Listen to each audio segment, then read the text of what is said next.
Hi guys, welcome to Techavro. In this video, I'm gonna be showing you how to redact in Adobe 2024.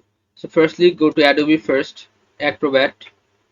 Then you'll find top right corner this tools option, this one, tools. Click on this.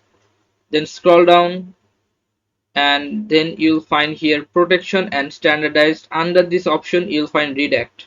Click on redact. Now select a file.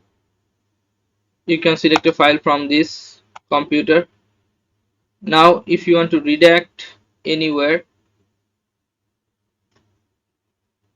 just like I want to redact this, then you have to click on this apply, continue. You can see that it has been redacted.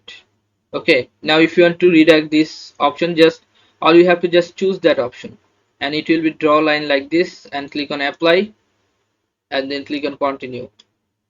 Your redact has been complete.